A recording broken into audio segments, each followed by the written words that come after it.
Alright, gonna talk about Asteroids, one of the most popular arcade games from the golden age of arcade games, in the late 70s to mid 80s. Everyone's at least played this once.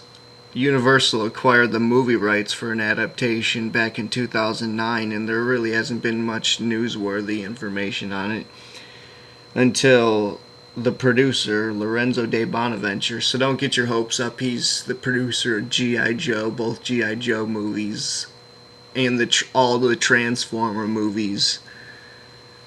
He was promoting Red 2, and he finally commented where he says they're focusing all their work on asteroids. They also acquired the rights to Space Invaders, and they're going to do asteroids first, apparently. At one point, David Goyer was hired to write the second draft of the script, and since then, Jez Butterworth from Fair Game has done the last revision in the past year.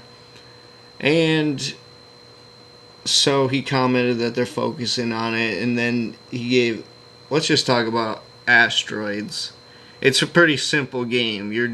You're a spaceship with a blaster, and it takes place all in the middle of an asteroid belt, the asteroid belt, and a space invasion from aliens, and you take on these flying saucers.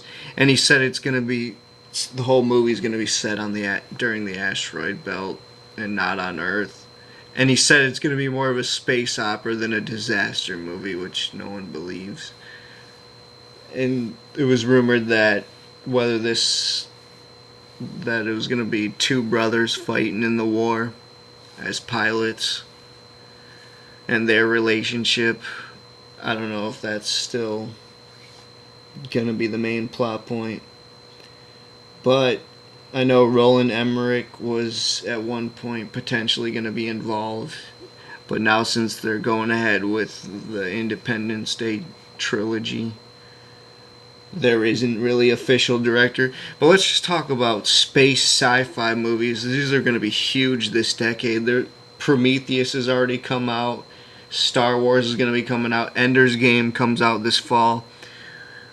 A string of 70s sci-fi related books are all getting adapted either by the Sci-Fi Channel or eventually this decade, when space sci-fi movies even get huger after the release of Star Wars. Then there was obviously the Star Trek films are around, and Nolan's going to do Interstellar, and he's going to get all the Nolanites to be hardcore into space sci-fi. They're all going to like sci-fi films.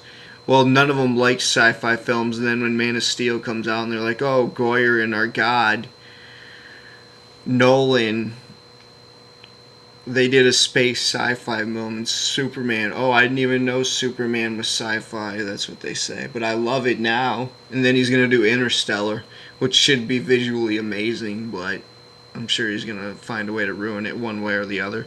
So any updates once they officially hire a director and cast, I'll put it in the description below. But as of now, they're actively developing it, so that's nice to hear. This was JBM from VillainNews, July 2013. Thanks for watching. Click on the channel for other videos. I'm out.